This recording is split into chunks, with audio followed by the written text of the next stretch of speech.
stand in front of you here, I have to tell you, I'm full of emotion. I have goosebumps and butterflies in my stomach. It's a wonderful place, and we have your warmth and your presence here is really appreciated. So thank you all for coming. Now, you know, we live in a great part of the country. That's right. We have the Celtics, we have the Red Sox, we have the Patriots, we even have a soccer team. But we also have moose in Maine. So before I start, I'm going to take you a quick story that actually happened last night. And it's a true story. I come home from work. My wife is there, you know, preparing dinner, and she's telling me, you know, I just went to a client and I had a wonderful dessert. She says, did you know that Maine has its own dessert? And I said, no. She says, yes, it's called moose droppings. And it was very tasty. And I looked at her, I said, honey, you are a Mainer.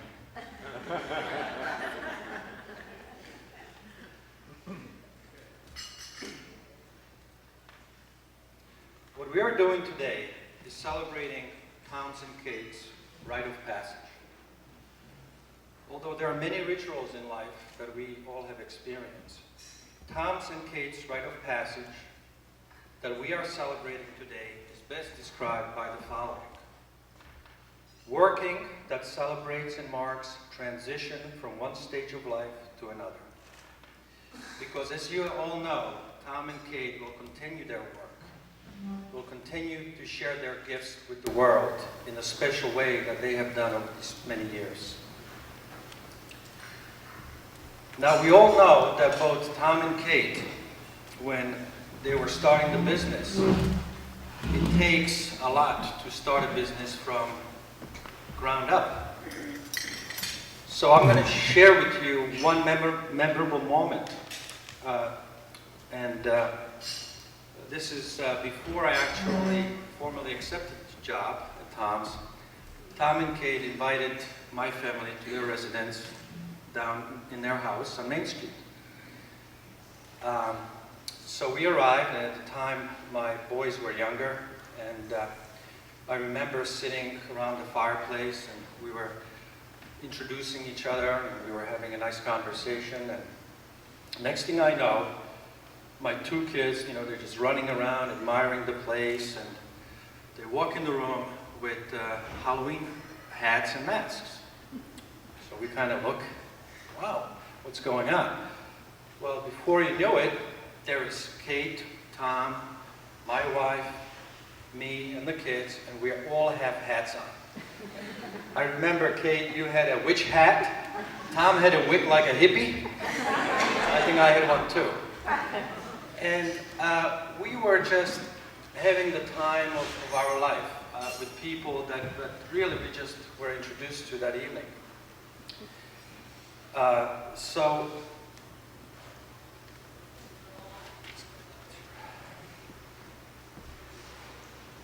I'm thinking to myself,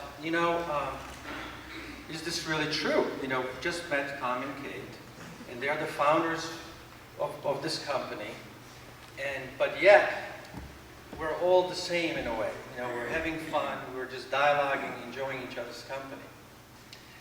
So when I reflect on that moment, it really typifies Tom's and Kate's humanity. So for me, getting to know Tom and Kate was also a rite of passage, as they have made a lifelong impression, which is in my heart. I will miss both of them and wish them all the best. Thank you.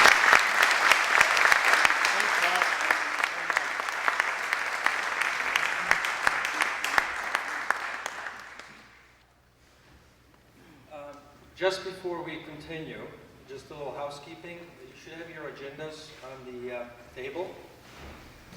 We will proceed as the schedule says. And what we'd like to do next is a connect exercise where each of you will have the opportunity to also think of a memorable moment with Tom and Kate. So I'm going to give you to about 9:40. So take the time to share those moments, and then we'll also ask volunteers around the room to stand up and share a memorable moment with the team here. Okay? Thank you. Did every table have an opportunity to have a nice connect? So we'll just go around the room. Table one? Oh yeah, the volunteers from each table, please come on up and you can who's the volunteer here? Here is Joan with the first story. Oh my God, I'll be easy. Many years ago, we had a woman from, Community Partners who worked for us, June. And anyone who's been here for a while, you would remember June. June was special. She was a sweetheart. She couldn't read, so she had these little cards that had things written on them, like a picture of a broom, that meant she had to sweep. A picture of the tracks to remind her to look both ways before she crossed the tracks because the trains were coming. So one day she was in Tom's office cleaning, and she looks in his wastebasket, and there's money in there. Well, she grabbed it out, and she came out, and she said to me, "Look at this. Tom threw money away." And she goes into Tom, and she starts giving him the holy dickens, because he was throwing money away. You better be careful. What do you think? So from then on, Tom was really careful with the petty cash.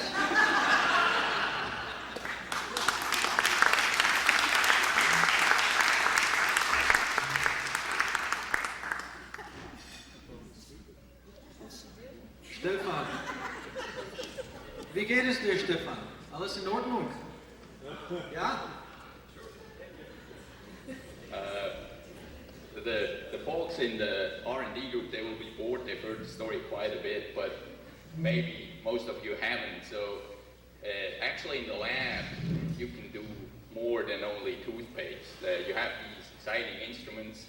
I remember back in Switzerland, I used the water heater to cook sausages and make hot dogs. So the story goes a little bit in the same direction.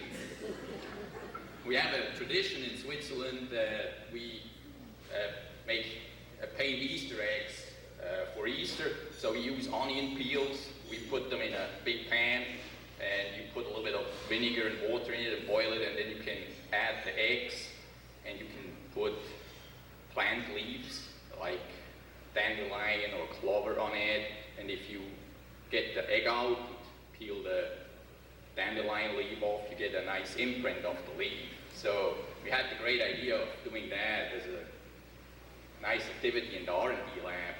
Now, the problem is that the heaters that we have, they usually used to heat deodorant, they don't heat that well, so it took a long time. So in the afternoon at 2, the whole group was still around these heaters and looking at the eggs and all happy, and until Tom comes down. So all of a sudden there was just that huge silence, and everybody was looking at it and sort of trying to get out, but there was no escape way. And finally, Tom asked, "Well, what are you doing here?" Someone said, "We're painting Easter eggs," and Tom smiled and said, "Okay, at least you have the spirit of Easter down here." And that was really sad, and everybody was obviously pretty happy with that.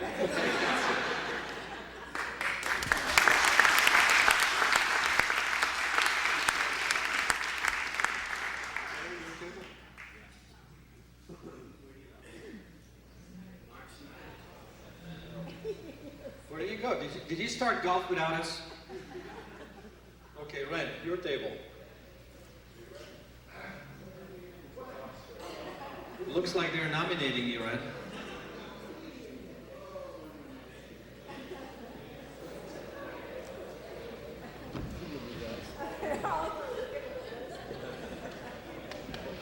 Hey guys. Wow. Is this the whole company? 158 people. Thank you for reminding me.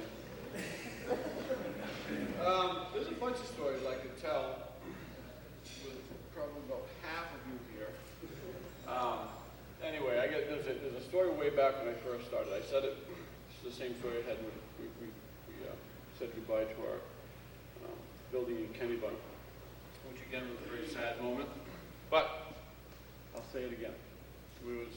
When I first got hired, I get interviewed by Tad Dow, and he brings me in, and we go through the whole tour of the factory and stuff, and then so we start the next Wednesday or whatever day it was we started. So we're working away, and having yet met Tom, heard a ton about him, and some of it was good, and all I know is that if you goofed or messed up, it was thanks for your help and farewell. So one day we were rushing and trying to get things set up, George and I, on the liquid line, and we had an old MRM. And it was filled by this great big, 500-gallon tank, and it pumped into a sub-tank that actually went into a rotary filler kind of thing. So at the bottom of this tank is a valve that's to help flush the product out. So you can actually run the machine while the valve is actually open. And we proved that. So about noontime, and it took us like all day to do 1,000 gallons. So about noontime, first break was like 9:30 break. One of the guys in the process area followed up and said, mouthwash is all up, which means the tank downstairs is empty, and what we have left is upstairs. So that couldn't be possible. So we checked it. It was tempting. So we went upstairs, we looked, and the hoppers pretty much, we looked, George and I realized in the cleanup, we forgot to shut the valve. So what happened, we pumped 550 gallons of mouthwash right out into the septic system. Because it happened to be that exact day, I get to meet Tom. And knowing in the back of my mind that if you goofed, it was pretty much off with your future and away you go. Tom comes up and says, "Hey, Ren, how's everything running today?"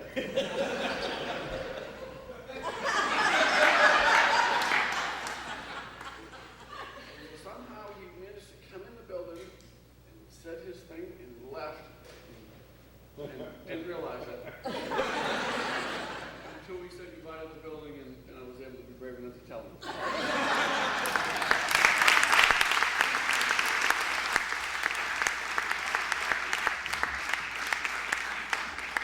Mark, you're up.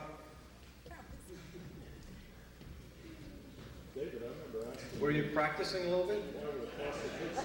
What? Oh, you were in the bathroom? Okay. Well, we all know that.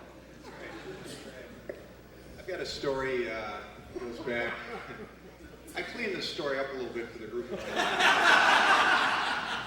Debating whether or not I want to share the PG version or the R version. It's actually a pretty benign story. But anyway, I was working with Tom in the had to be mid-'80s. I hadn't been with the company very long, and Tom and I made our rounds. I think we were up to Walgreens and Osco in Chicago. And it was probably January or February. It was late. It was early in the winter. It was a very cold day.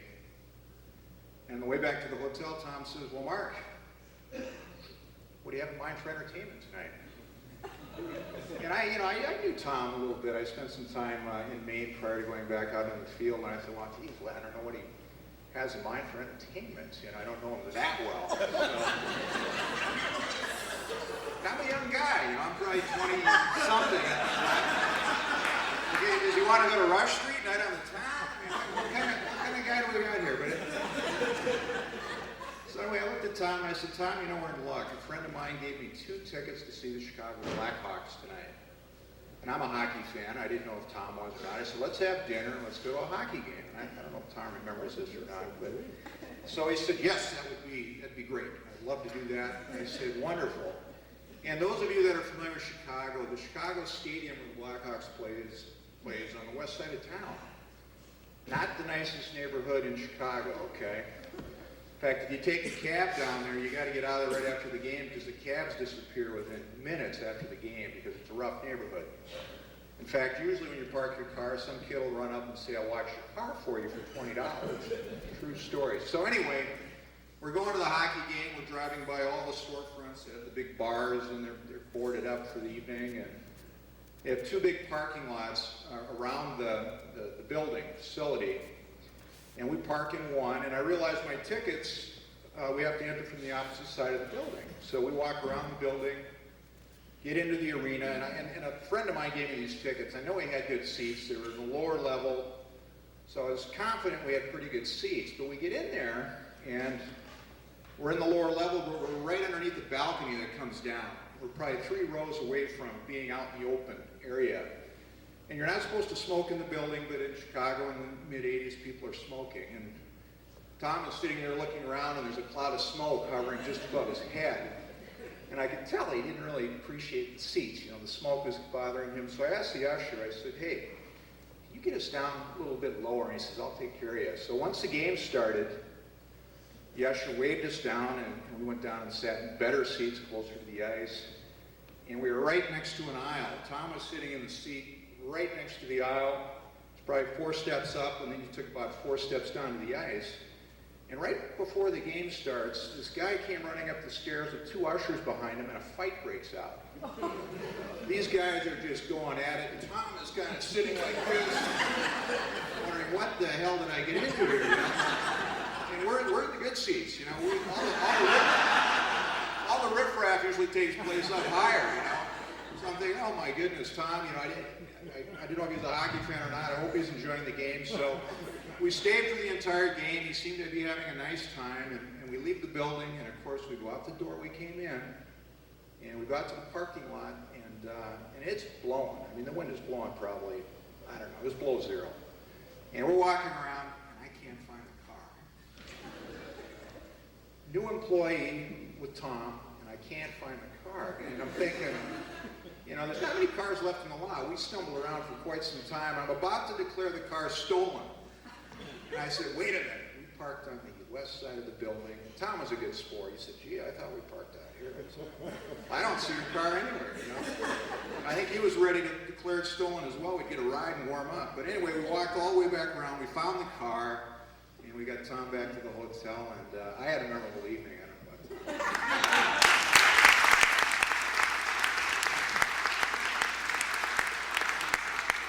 Okay. Jim Goodson table.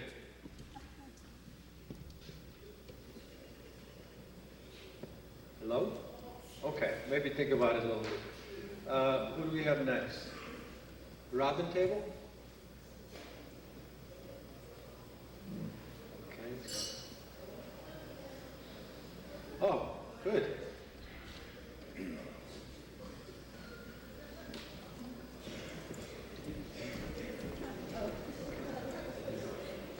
Well, mine was pretty much just starting out too. I was working over at M1 at the Sanford plant production facility, and as it was coming out, I was loading the boxes, and as I was loading the boxes, I happened to see this hand come out and grab a 6-pack.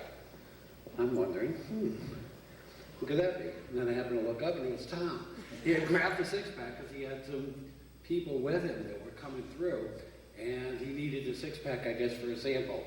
And that's how I met him. And I was like, well, I just wanted to make sure I was keeping going. And I kept up, and he says, oh, you're doing okay, you're doing okay. And I said, thank you. And that's what I remember of seeing him for, like, I'd only been there 6 months, so it was, like, really good. Well, thank you very much.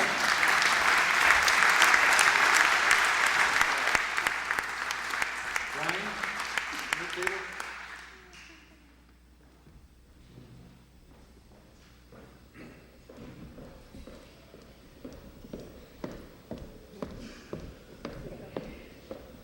Good morning.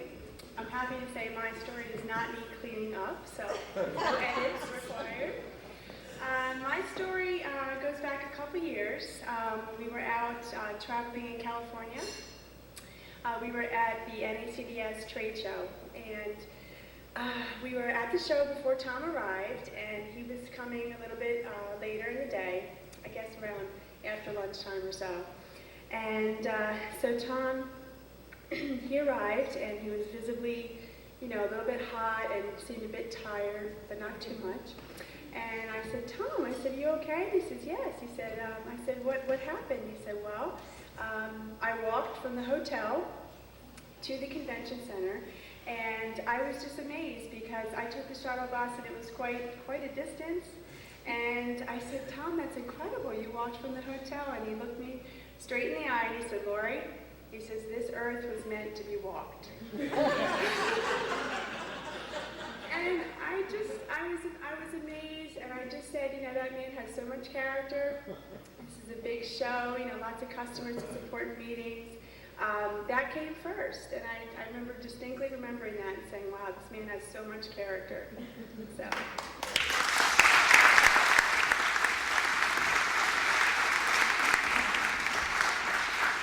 Cindy, your table.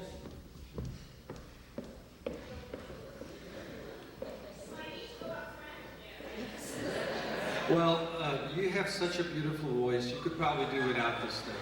But come on, come on.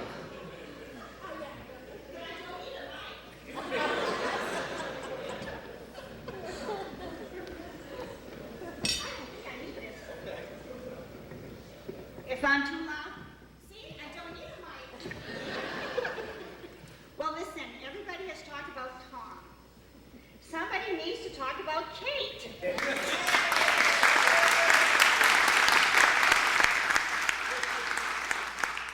Now, I'm sure Kate knows the story I'm about to tell, but it will live on with me till the day I die. It will, Kate. One day, many years ago, as generous as Tom's is, we always have these beautiful bowls of fruits, as you know. Well, it's about mid-morning and I'm starved, so I decide to walk up to the bowl of fruit to grab a fruit. Well, believe it or not, there's this gorgeous bowl of fruit with an apple, a large apple, and 3 bites had been taken out of the apple and left there.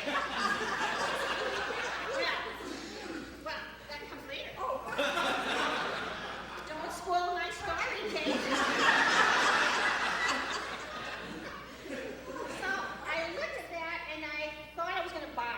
I thought, now, which one of you took a bite off that apple? Are you here? Anyways, at that point, I just turned around and I was totally disgusted with that. Anyways, the morning went on, and later on, I decided, well, I'm really hungry and I do want a fruit.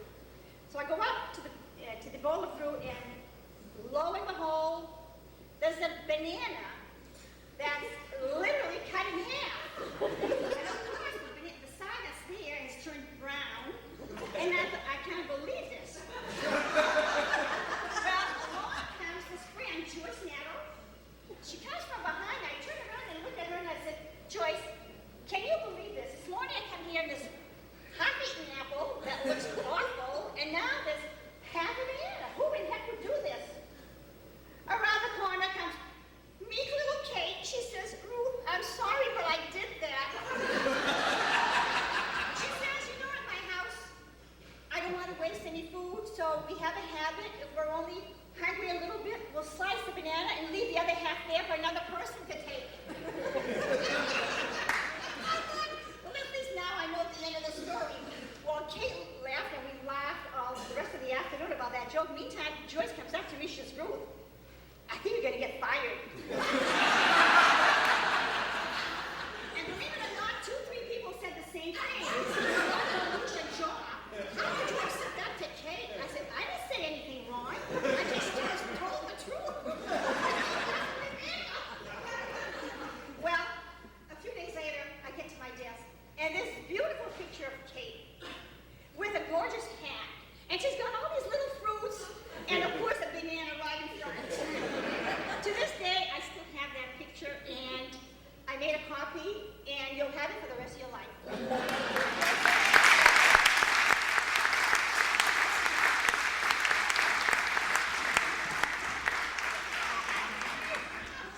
Let's see, which table is following?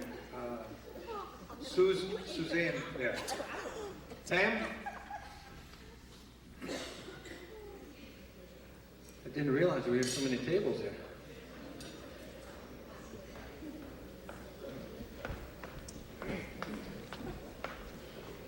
Well, I'll tell a story about Tom and Kate both too, and this is going to go back to my first day. If you've worked here, or first summer, we do things a little different. We always know how to get together in a very fun way, and we always do things a little bit differently, but I had no idea what I was getting into when I went to my first meeting. The summer of 1990, I had been there for just a couple of weeks when we were going to have a meeting at Maple Juice Cove.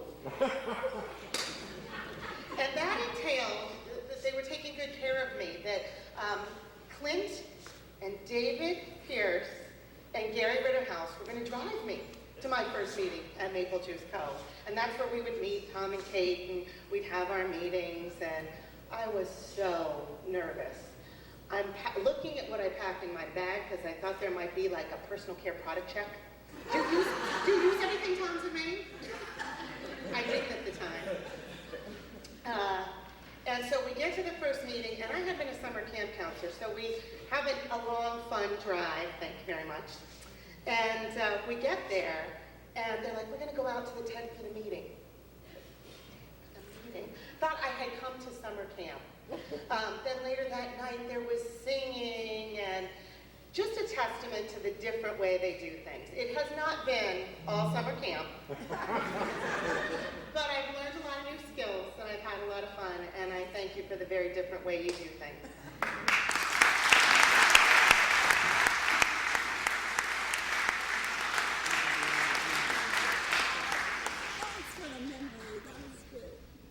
What is the table behind, is it Rob Robinson there?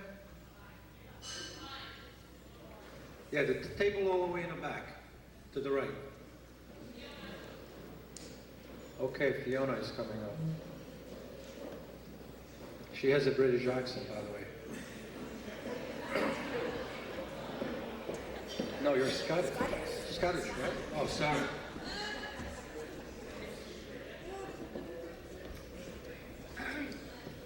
Well, memories of Tom and Kate. I was first met Tom, I was over in the Vermont facility, the herbal extraction facility, and, pardon? Sorry. And it was a very difficult time. We were closing down the Vermont facility and moving over to Maine. And I'd been working there for about 9 months and really felt a sense of community with the people I worked with. So I was upset about the closure, and I expressed that yes, I would love to. I love the company and I'd love to move to Maine. And Tom came over during this hard time, and I remember sitting down with you, Tom, and I was expressing that I was really upset that, you know, I feel a loss of the sense of community, and you just assuring me, Fiona, there is a great community in Maine, and I hope you come. So I just wanted to thank you for the reassurance, Tom. And I'd also like to share a memory with Kate, which is just a really fun thing. When I first met Kate was at the Seven Intentions, and I'd just moved to Maine. I didn't really know many people, and I was doing this Seven Intentions course, and we did the clay, and that was the first time I met. And I just thought it was the best part of that whole course was for me playing with clay. And I remember calling home that evening, because I was desperate to speak to someone, phoning my dad and saying, Dad, we just played with clay this afternoon and I got paid to do that. And he was like, oh, okay. he couldn't quite wrap his head around that. And he definitely marvels at the way that you've helped us in doing business that way. So thank you very much.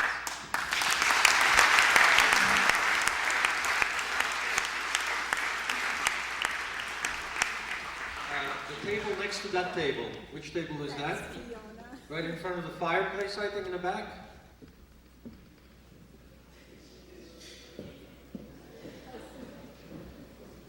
Susan?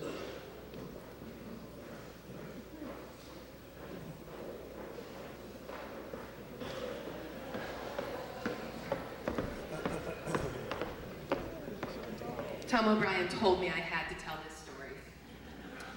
Before I tell the story, though, I'm going to just say that one of my best memories of Tom and Kate and the dynamic duo that they are, and the passion that they have for the work they do, and the compassion that they have for everyone in this room, were the weeks leading up to the Colgate announcement. And we would talk about the consumer, and we would talk about the customers, but inevitably, both of them would start and end every meeting with, what about all of us? Repeatedly. And you should know that. It was repeated, it was constant, and it was heartfelt. So, but this is the story that Tom O'Brien tells me I have to tell. I was made to come forward.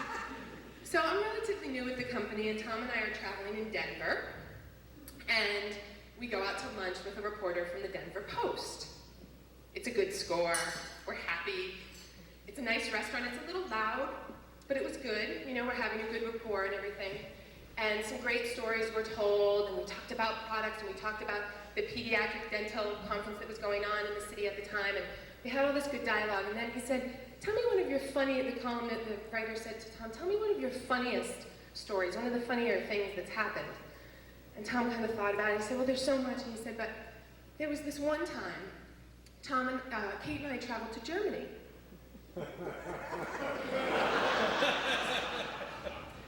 So this is in front of a reporter, and this is a story I had not heard before, and I do not believe was in either of the books that I had read several times.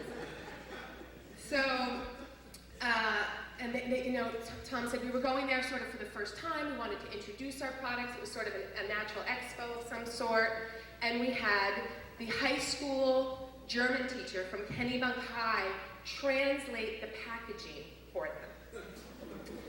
So they've got all the packaging set up, and they're standing at the table, and they're trying to talk with people as much as they can. You know, they're chatting with people, and people are going by. And he's telling this to the Denver Post reporter.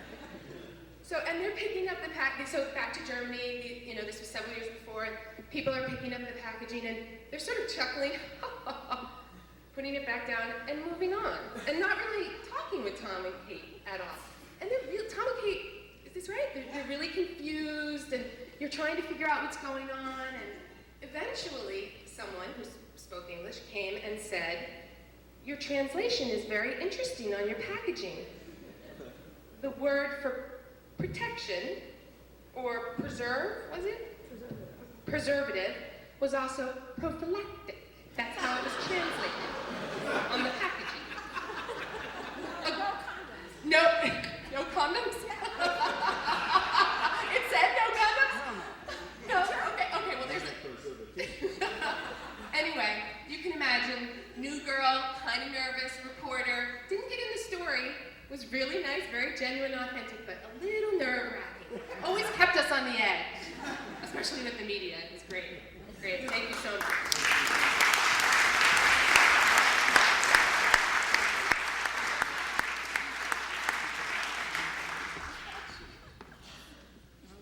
George, did they volunteer you?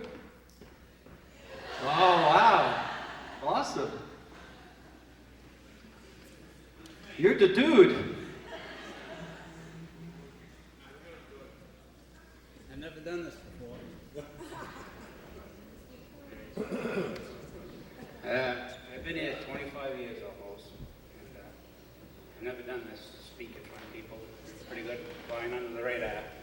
That's why I'm still here.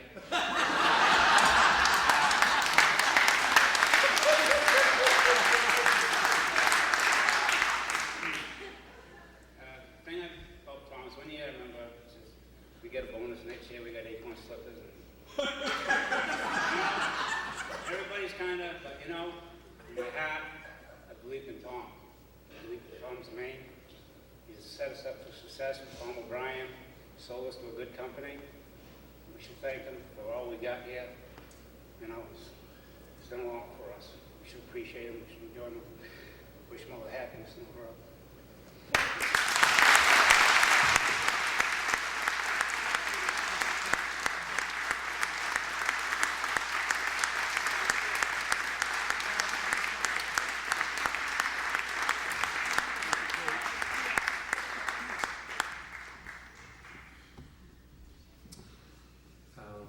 Okay.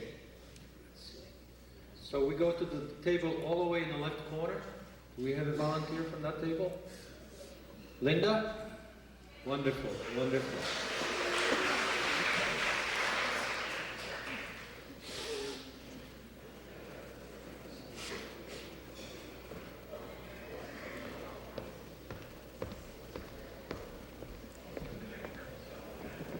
This is by default because no one else at my table could think of a story that was appropriate enough to tell here. They are known as a little bit of a rowdy bunch down there. And they're all good guys. I'm going to go back to the fire because it was, for those of us who are here, it was, Ren called me and we were on July shutdown, starting July shutdown, and it was like, we've had a fire. And I said, well, how bad? He said, really bad. So Anyway, everyone is kind of in this bit of, oh wow, what are we going to do? How are we going to make a living? Whatever. I got to tell you, everyone got together up at the top and brought the supervisors of the different departments in and made us very aware that we were going to have jobs. Our paychecks weren't being interrupted.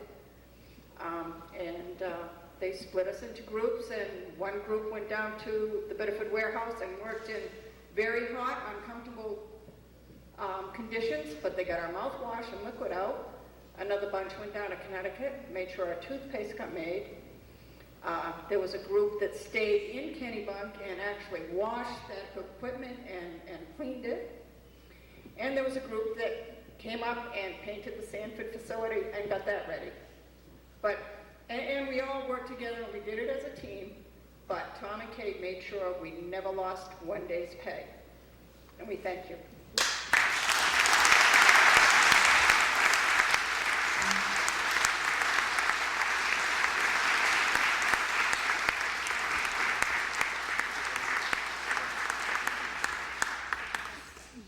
Did we miss any table? Okay.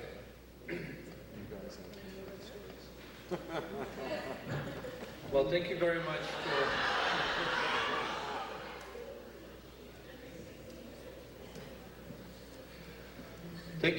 for sharing the stories. It was very emotional for me.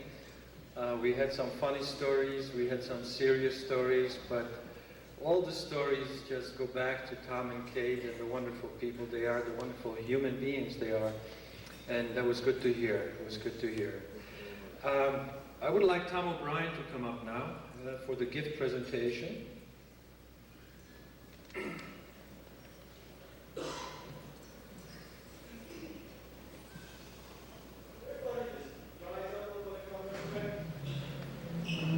do you arrange to get us in a church? That's what I want. Yeah, it looks like a church, huh?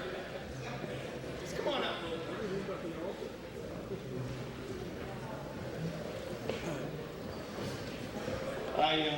Everybody hear me?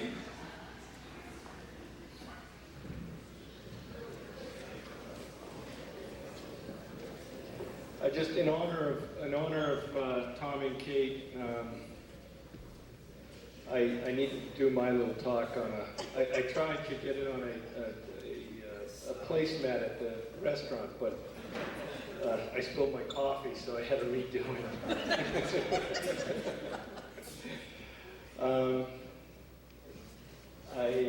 I want to say a couple thank yous to people before I share some thoughts about Kate and Tom. I want to thank Dennis Hickey and Ian Cook. Ian couldn't be here today, but they allowed us to get together and make this possible, and they told us to pull out all stops. So thank you to them. This was important for them as well.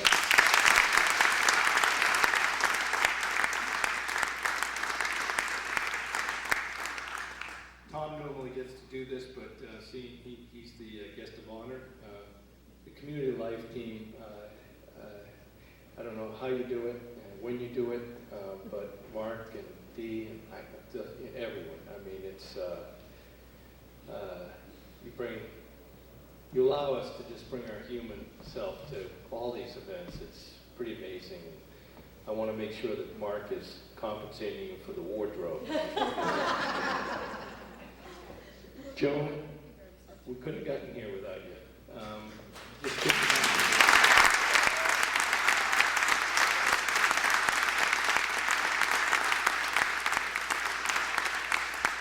learned so much from you. I've learned so much from you. I also wanted to say that I was talking to my parents last night, and they send their wishes, and my mother said to my dad, will we get to retire together maybe someday?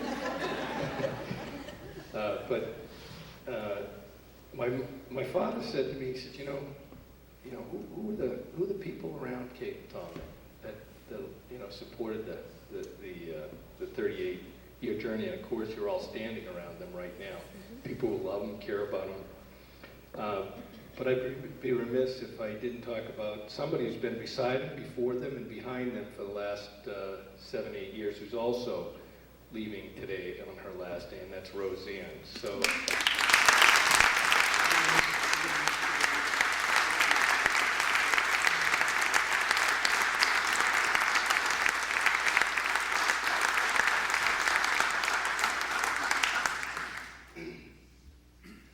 I'll tell you what, you redefined what success is for me. It has nothing to do with the numbers, but 38 years and being able to sit here with people who love you, and thank you too for letting us have this time with you, because I'm sure there's all kinds of emotions flowing.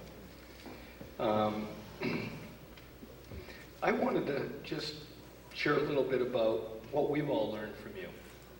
And you've taught us a lot. Kate, you taught us about poetry and how to find ourselves in poetry. Tom, while Kate was teaching us poetry, you were teaching us how to make presentations. Kate, always talking about herbs and plants, letting us put herb gardens in, even when we lost our herb garden at Railroad Factory. And I must say that the herb garden looks awesome right now. Tom, you taught us about products and production. Kate taught us about creativity. You taught us how to be analytical. Kate taught us how to listen. You taught us how to sell. Kate taught us about beauty. Tom, you taught us about utility. Kate taught us how to say yes. Tom taught us how to say no, and then pray for a miracle.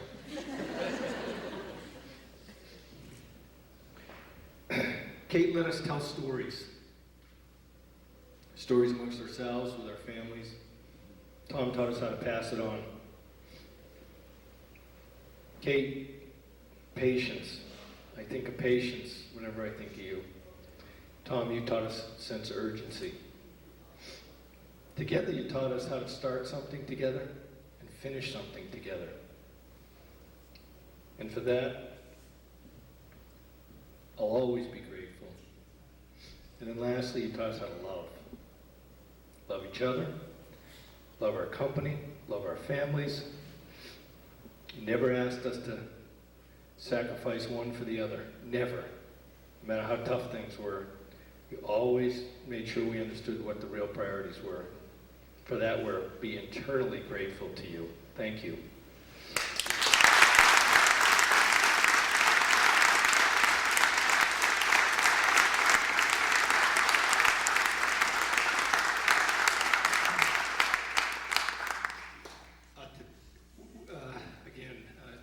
Very difficult thinking about a gift. In some ways, there is no gift you can give somebody like you. But the team got together and we found something, and we're going to be, is it completed yet, or is it still in process? Okay. We have ordered a wonderful granite bench inscribed for placement wherever your heart's desire. And, hold on. Oh. Thank you for sharing 38 years of your vision and goodness with us. And your love. And your love. Thank you, Tom and Kate.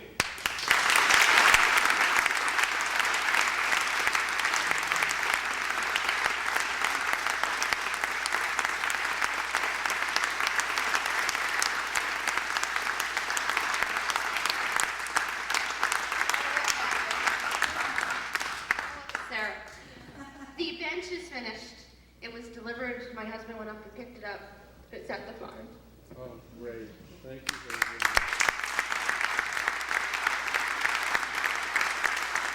We also did one other gift. We did 2 gifts of a new beginning from Heifer International. It is a gift of a sheep to a family. And for people who don't know, Tom has a sheep farm. They're significant. Dennis, could you come on up, please? Good morning. Good to be with all of you. last time we spoke was at the initial announcement, and this is a great opportunity to be with you from a celebration standpoint of 38 tremendous years.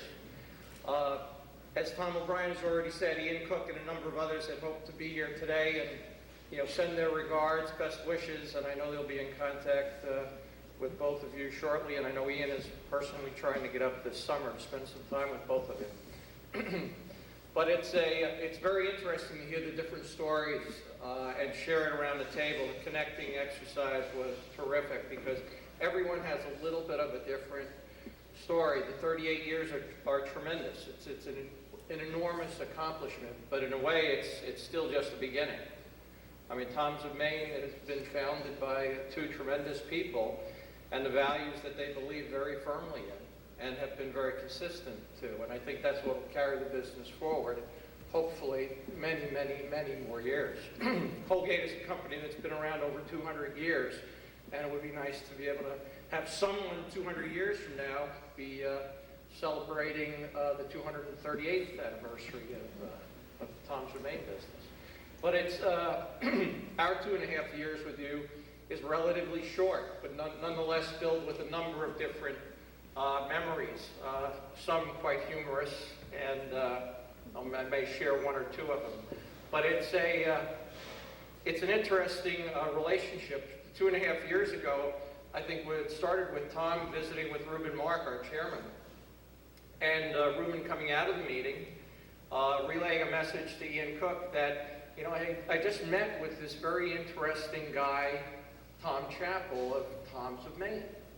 He was very interesting, and oh, by the way, he's very tall. Ian and Reuben stand right about here. Tom stands right about here. But it was one, that then led to a dinner that we had at Tom and Kate's house. It was Ian, myself, Tom, Kate, and Tom O, and it was a very interesting dinner. It was one where you think you're coming in to look at an acquisition, you're going to dive right into the business, and it was a dinner that spoke much more about shared values. And it was the consistency of that message of shared values throughout the dinner and throughout all of the different discussions that we had. I like to think in that dinner we developed a relationship. And with relationships, you talk about some things you agree on, some things you don't agree on. With Tom, that started very early. He wanted the price very high. We wanted the price very low. I'd like to think we agreed on a happy medium. But from there, it led into a meeting with the leadership team. And it was very interesting because the consistency of the message was true with everyone that you dealt with. And that's really a testament to all the work that you've done, I think, over the years. We start out with an interest in a business that really then comes through to something that is, how do you have something that's truly sustainable? Some businesses are built, they're around for a few years, and they disappear. With any business that's set on an underpinning of values has the opportunity to stay around for a very long time, as long as you can stay consistent to those values. Those values are reflected in what each and every one of you do day in, day out. They're reflected in the products and the approach to the business, or dealing with our customers and our consumers. And it's just terrific. The nice thing, too, was in that very first dinner, to be able to look at how the values that Tom's of Maine has felt so strong about are the same values that Colgate feels strongly about. And I think it's with that relationship, really from the very first day, that we said, hey, we think we have something here that can really work. As we've gotten involved with the business and with the people, we feel even more firmly about that. And just really a week ago, we were up here and talking about the mid-year. How are we doing this year? What should we be looking as our long-term goals? And where we started out a couple years ago with goals that we would have thought were, pretty aggressive, I think we, with looking at what the potential is, we're actually taking that up even a bit higher. So we think the opportunity is there with this team, with this business, to grow. And again, it's a credit to the courage. Because one of the things we talked about last week, too, from a leadership standpoint, one of the key elements of leadership is courage. 38 years ago, you two exhibited an enormous amount of courage. Take the step and put this business together, and we all give you a tremendous amount of credit, because I think the legacy that you're leaving is not one that's just reflected in products, but it's in the underpinning of an organization and the values that you've left with everyone there. So, congratulations, and best wishes from all your friends at Colgate.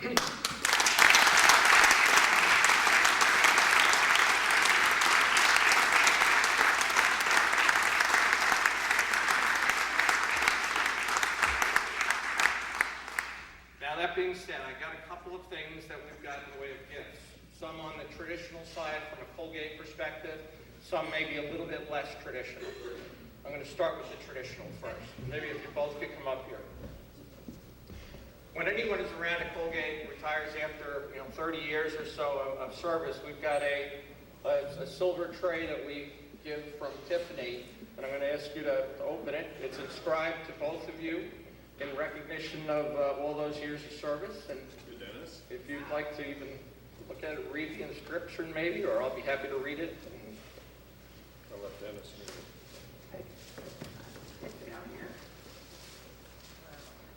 As I went through the airport screening last night, they wouldn't let me through this. They immediately set off the bells and whistles, and I had to pull it out, and I had to take it out of the bag, and I had to do this and that. And the guy at the screening he wouldn't even just look at it. It's a silver tray. He wanted to read what was inscribed. And he was a Times of Maine user. I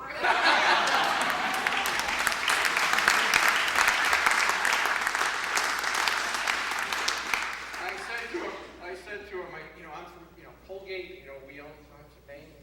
Well, my kids use Colgate, but it's not for me. But it says, presented to Tom and Kate Chappell, your vision and inspired leadership have created a unique company committed to serving people and making the world a better place.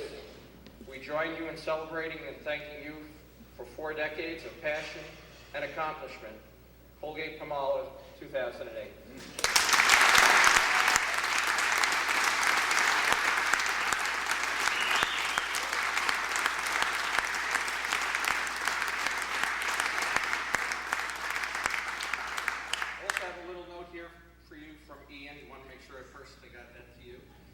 But then we tried to look at, what else could we do to possibly recognize both of you in maybe a little bit different way, maybe a little bit more special. And I probably drove Joan crazy and looking for ideas. And my assistant in New York, we were talking about a number of different things and wanted to do something that would stand out and actually be around for some time. So as we thought about it, we tried to think about things that would be true to both of you and Tom's of Maine. We thought about nature, the environment, thought about poetry, thought about sheep. And I have to, as we were going through the memorable moments, one of the stories that I have to relate is, Tom, you will forever go down as the only general manager, CEO, has ever gotten me up at 6 o'clock in the morning before a business review to go out and tend the sheep.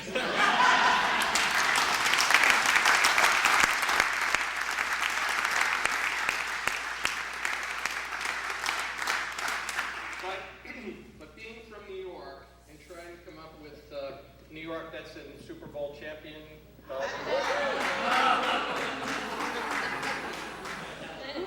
also ran baseball team, inept basketball team.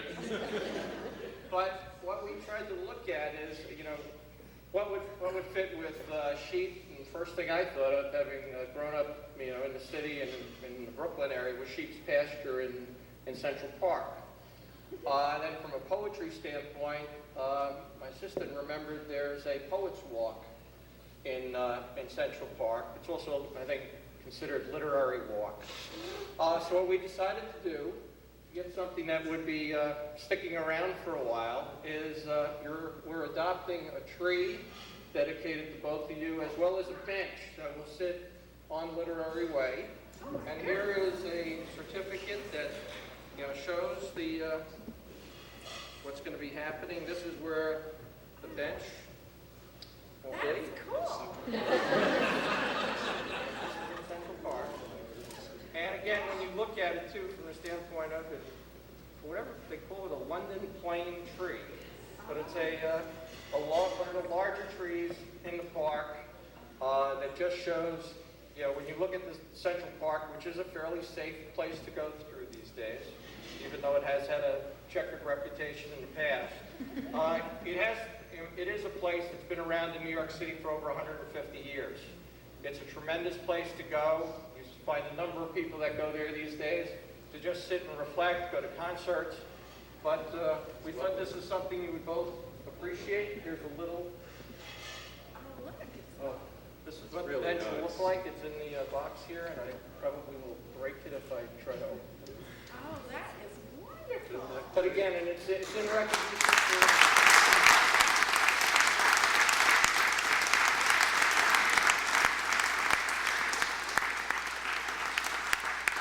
It's in recognition for all the work that you've done for Tom's of Maine, the close relationship that we've had, as well as everything that you've done, I think, for the environment, the world, and making the world truly a better place to live.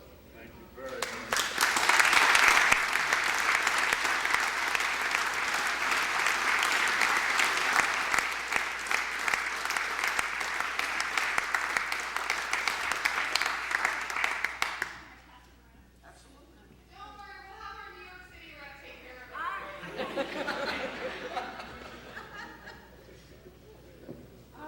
We'll have to go down and sit on. Absolutely.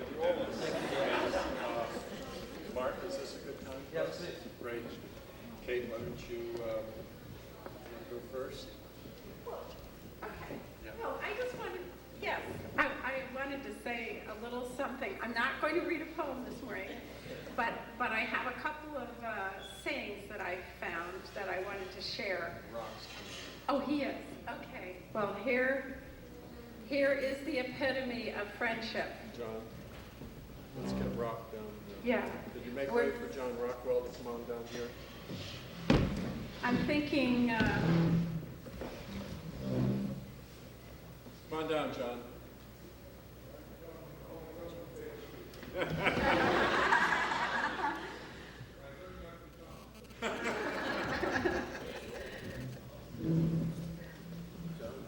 I'm thinking about friends, and right on cue, John Rockwell comes in the room. We did that without practice. I know, that was very good, John. What wonderful friends we have here today, each of you. And some have been friends for a long time, like John Rockwell and George Day and Joan and lots of people, Danielle. I'm seeing so many years. I mean, if we added it all up, it probably would be over 200 years of friendship. And there are people here that are not here with us, but are here in spirit. I'm thinking of Mr. Scribner, and I'm thinking of my parents who were early investors in the company. I'm thinking of people that helped us on the board. But I wanted to speak about friendship and leave the idea of friendship with you. You know, when we first made our products in the early 70s that were going to go out to the consumer, we decided we would put a letter on the box. And we said, the first words we said were, "Dear friends." And we were thinking about the people out there, but we were also thinking about all of us as being friends, and that we were reaching out, and that we had within our family here at Tom's of Maine, we had those bonds that kept us together. And that's what we wanted to convey to people who used our products. And I wanted to just share with you something I found out about the word friend. It comes from an old word in Anglo-Saxon, which means to love. And also it's related to be free. So when you love a person and you care about them and you allow them to be who they are, allow them to be freely themselves, that's true friendship. And I think that that's the thing that I valued most about working here all those years, was all the friendships that continue, and they will not go away because we're gone from the company. We're still part of the community, and what I hope that each of you will do will be to care for each other in friendship. And I have two little sayings that I found. And I just wanted to relay them to you. And one of them is, oops, here we go. There are two sayings from this little book, which is very nice. Native American sayings. We are friends. This is an Osage saying. We are friends. We must assist each other to bear our burdens. And then a second one that is a way to be a friend. It is good to tell one's heart. That's Chippewa. So, dear friends, I'll say my last little letter. Dear friends, we will miss you. We love you and thank you for all our good years together. Be well, do good work, and may you always be a friend to each other.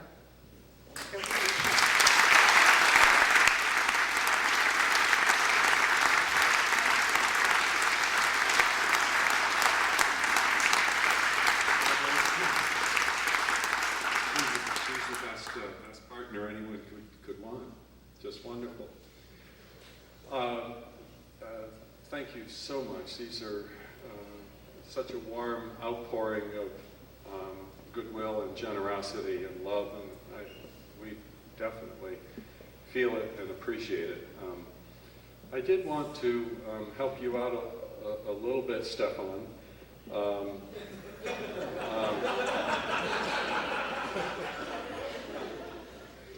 Back in the mid-'70s, we were also building a school called the School Around Us, which still exists, and we used to have fundraisers all the time. And so it was a Saturday, and someone said I said we needed hot dogs. We were going to have a big art event, and the community was coming to the school grounds, and I said, we really ought to have hot dogs. And said, well, it was too late.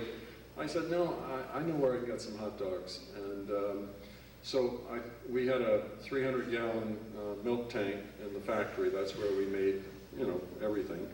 And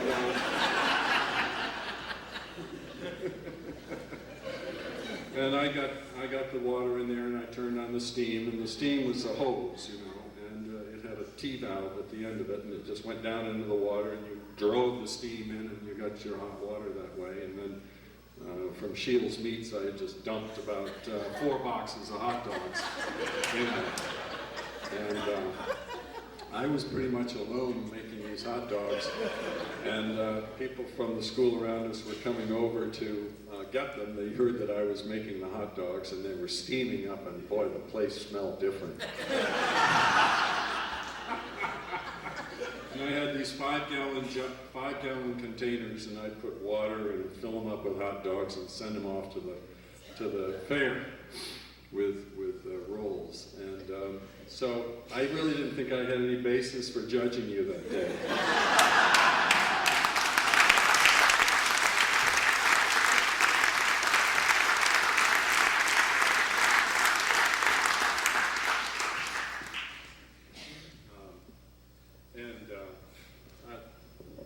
The gift from you, Dennis, and your colleagues is really wonderful. John, I don't know if you heard, they've given us a tree in Central Park and a bench in Central Park with our names inscribed on them.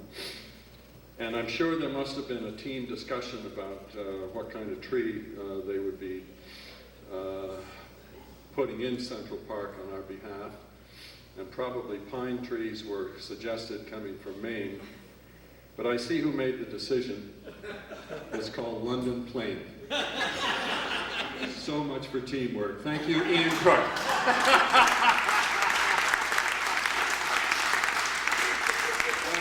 That's so thoughtful. It's so thoughtful. Really, really nice. And the bench, how wonderful the inscription on the bench is, just so wonderful. Thank you for sharing 38 years of your vision and goodness with us. It's great to see the word goodness in there, isn't it? And to the committee that came up with these ideas and for all of today, we really thank you for this idea. This is a very, very special gift, and this location at the farm probably does have the most meaning, and I hope you'll be able to get out to the farm. So, very, very well thought out. Lori and Dee and your team, and Roseanne, Patty, just great. Mark, thanks. I know there's more to come, but I think this feels like the right time for us to thank you. And I want to begin. I've learned at moments like this, hi Gary, I've learned at moments like this that you're definitely going to forget someone. And so I do my best to write them out now. I like speaking from the hip, but I also think it's a good idea for me to have some notes, and I still will probably forget somebody. But what I want to pass on to you is my gratitude. To be able to say thank you.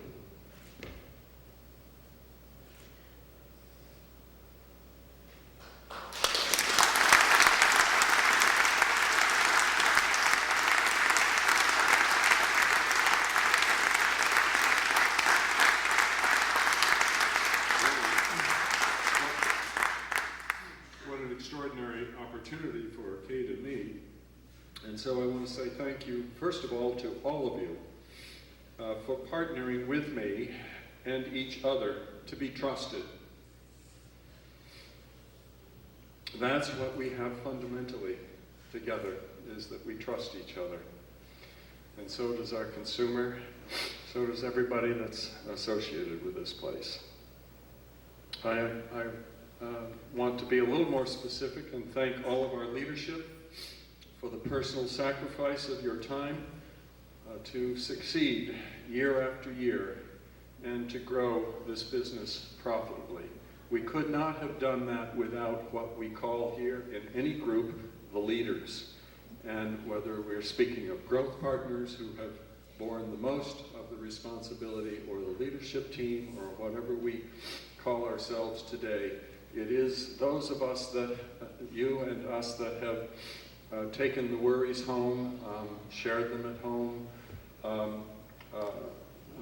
awakened in the middle of the night with the dilemmas, because at the end of the day, we're trying to make progress in a way that is ethical,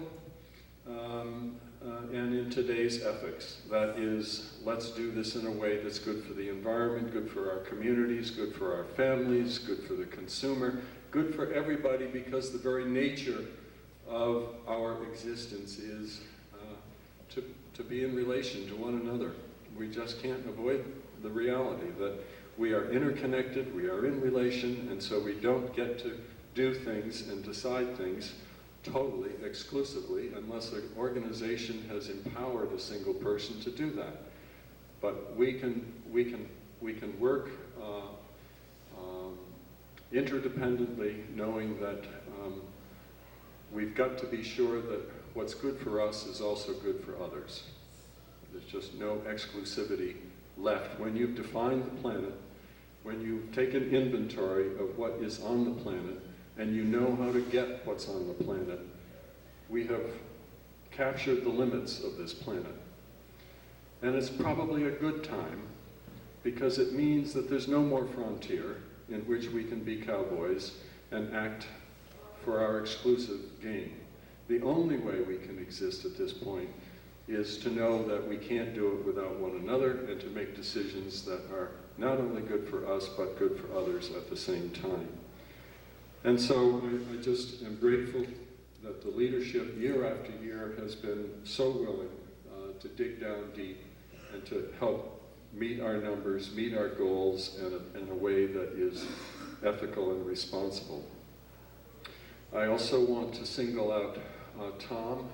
Tom has been what you'd call a gift for 11 years to me in my partnership with Tom. We have led the company. We've made most of those decisions in consultation with others, our board, but we've needed each other in this period, and we've been strong together. So this is a wonderful moment because I've given you what I know how to do, and now Tom will give you what he knows how to do. And it's appropriate. It's just a different time. We're moving into a new time for you.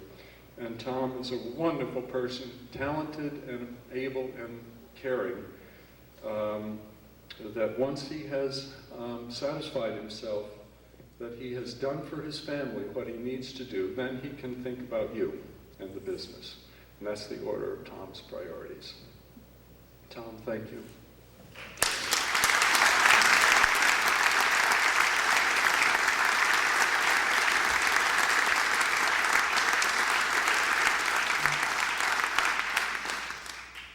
I want to thank Dennis.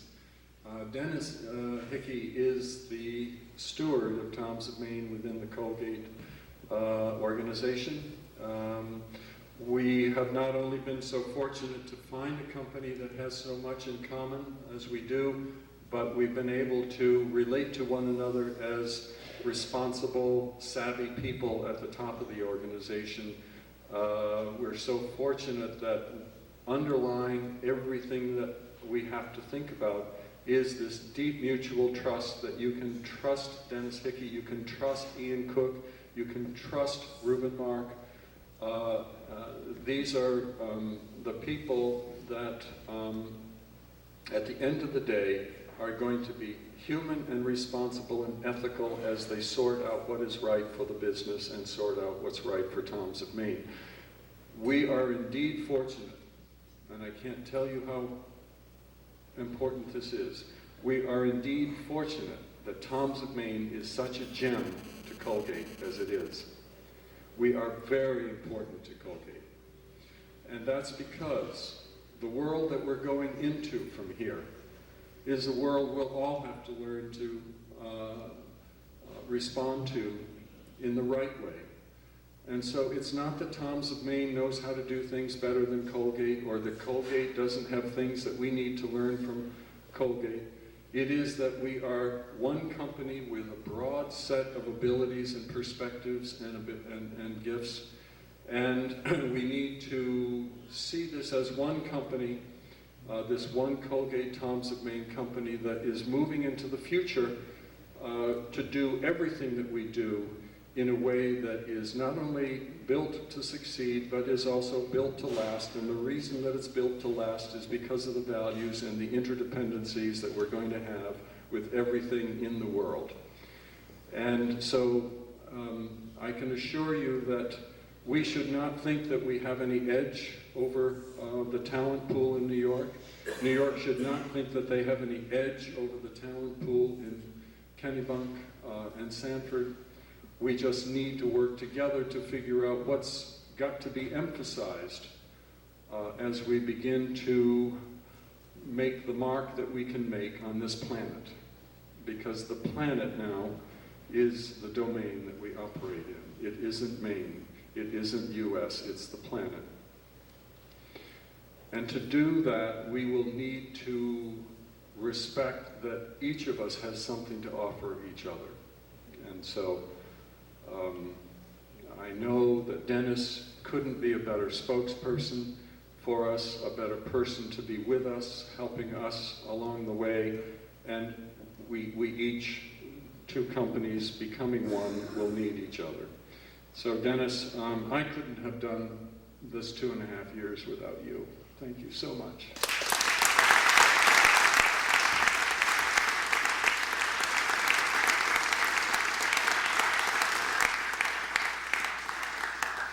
My friend John Rockwell has been my partner for 25, 26 years. I think my best story about John is that sometimes when you have good intentions, you get lucky because someone sees that you have good intentions and they offer to help you. That's the wonderful thing about life.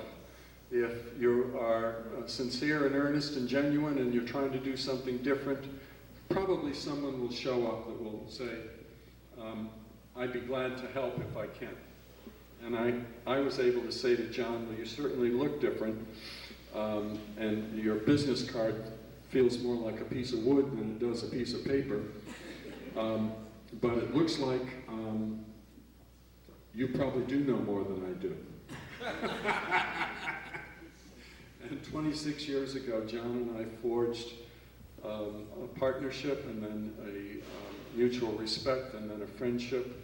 And John has been able to bring credibility and wisdom to this pioneering group of people, regardless of who else was on the board or who was at the management team or what I thought. John Rockwell, from 1980 on, was always willing to listen to everything that everyone was contributing, and then he would say what he thought. And when he said what he thought, you really wanted to listen because he was at another level of perspicacity or wisdom. And I think you are perspicacious.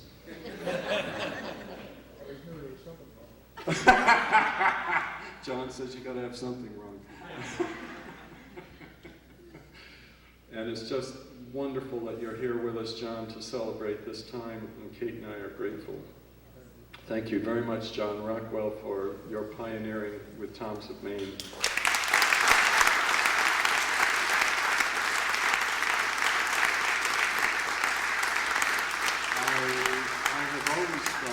I've always felt that I needed to make a special note of Joan, who in these, 15, whatever years, I never know how long it's been, but Joan came in for the interview, during the interview process. I had a secretary that I was not getting along with, and she whisked Joan Matthews in, and Joan's eyes had this, she looked like she had been struck by fear. We made it through a conversation together, and I knew that I needed Joan, and apparently she felt the same way, but Joan has been such a solid support to me and an advocate for me and able to help enable me to do the things for us that I needed to do that someone else didn't need to do. And she does it with grace and charm, whether it's the board of directors or the lawyers or it's you or whomever it is. Joan was able to mend her way through the maze to be sure that I was able to be with you or whatever, and I'm so grateful to you, Joan, for your years of service.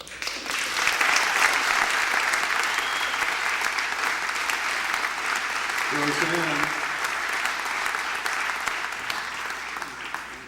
I was feeling very expansive there. At some point I felt I needed 2 administrative assistants. I don't know why when people were having less and less. But Roseanne joined the team and quickly made an impression on me and on Joan and on everyone. Roseanne, your positive orientation to the day is such a gift that you bring, this can-do, willing to do. You don't have to struggle saying it any longer. I get it, I'll do it. Give it to me and I'll get it done. Roseanne loves solving problems, project work, puzzles, whatever they are. Roseanne has been an extremely valuable member of the executive team and a very important person to me, and I want to acknowledge how grateful I am for the years of service to me and to the executive office.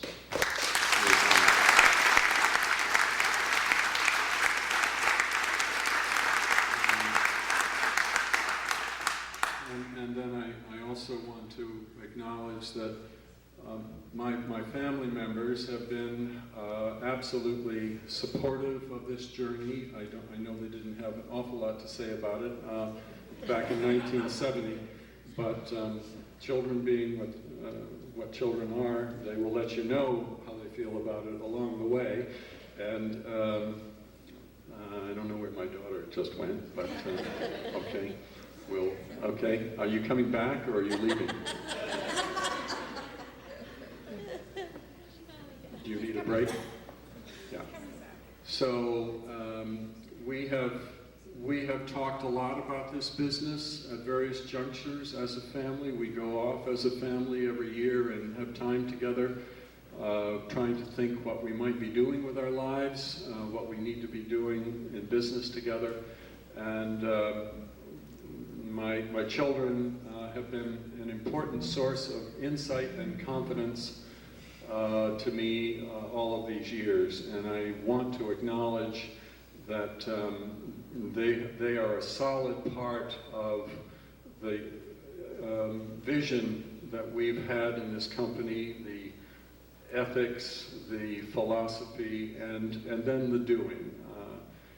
And as a father, I've been blessed with children who are capable and also committed and have said the values that you're bringing to us as children are values that we want to carry on. So they are carrying on those values in ways, whether it's art or entrepreneurship or any aspect of what they have learned, doing something for the community, for the world, giving their creativity, learning how to push projects along to goals, and done that all, learned to do that all with love and support, and I'm very proud of my children. Matt is here, Sarah, Luke, Gabrielle, Matt's wife, and what?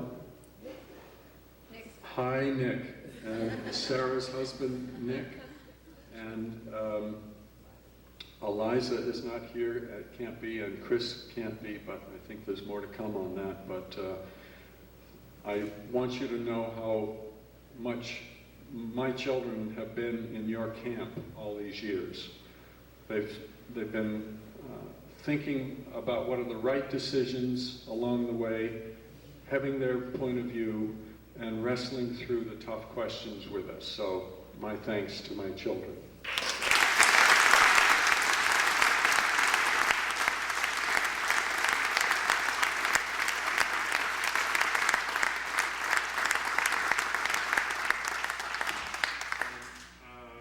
I also know that you know that I could not have done this without Kate. I went to Kate back in 1970 and told her what I had in mind. And the way Kate and I work is we go through this process of I'm crazy and being told so. And then I sort of hang my head for 2 days and say, I know I'm crazy, but this is what I want to do. And then it might be a day or two, but it isn't long before Kate sees that there's wisdom in some of the things I say, and that the passion isn't going away, and that she knows that it's right to support that passion. But Kate has done more than just support and love me. She has joined in the vision and made her contribution to you and to us in a huge, huge way. It meant that I didn't have to be quite so concerned about all the things that you worry about as a CEO, because I had Kate's perspective and point of view, and I could predict that she had her pulse on the hearts of the organization and the ethics, and that in my bullish aggressiveness needed to hear a little wisdom at times. And she has just brought so much life with her creativity, her art, who she is, her poetry, her contribution to product development with ingredients. And then the part that you don't see about Kate is the tremendous businesswoman that she has become in the boardroom.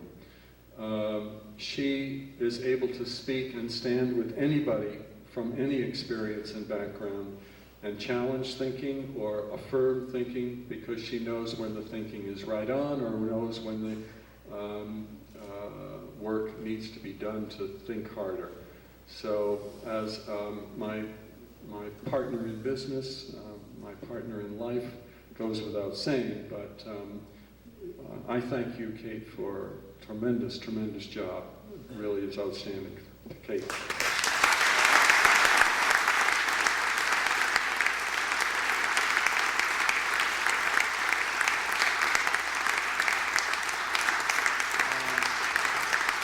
I guess what I'd like to say, in addition to thank you, I wanted to say that a couple of things I've learned about myself, I've learned along the way with you. One is that we don't need to let fear hold us back. If we have a bold idea, if the idea seems to have any sense of rationality about it at all, and if the achievement of that idea requires numerous things that you have no knowledge of, do not let that be a deterrent. What we don't know is simply what we don't know. And when we need to know, then we need to get on with knowing what we don't know. And it's like night vision. I know you know what I mean when I say walking in the dark gets easier if you stay in the dark and try to proceed, because you get your night vision. And night vision is simply seeing that it's not dark. It's actually seeable. It's manageable. You can see ahead one step at a time when you think that it's dark, fearsome, and that there's a big chasm awaiting you at the next step. There's not a big chasm. What awaits you is new knowledge, new discovery, people to help you, hands to hold, ideas to contribute on the journey towards the goal and the vision that you have. We have a goal, or a vision, and a destiny that is designed to be the trusted partner. You know what trust is, because this is the foundation of what we have in this room. We trust each other, and what we have from our consumers is trust. And so if we want to go to a certain place in the marketplace, it needs to be built on trust, and trust needs to be engendered and worked at on a regular basis. But we can go anywhere you decide you think is the rightful place for Toms of Maine in this time in society and in these times. And nothing need hold us back. We have Colgate is the ideal partner to empower this brand and this company. You are empowering them already by your beliefs and your values and the way you do things. And so wherever Tom and Colgate and you think we need to go, just realize that you can do it because it just takes knowing what it is that you don't know. Learn what you don't know, fill in the gaps, and get on with planning the strategy, and then get on with doing it. And if you can continue to do that, as we have done together for 38 years, you will do things that others cower at.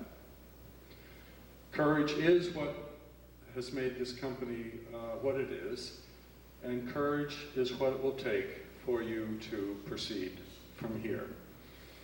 You've got talent, you've got the right talent, you've got the right resources, you've got respect and trust, and so identify what that is, fill in the dark spaces with knowledge, and be courageous in your convictions. Thank you for fantastic journey.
We're gonna take 2 minutes, please, if you have to go to the bathroom, and then we're gonna have a group photo, which means everybody in this room will participate in taking a picture.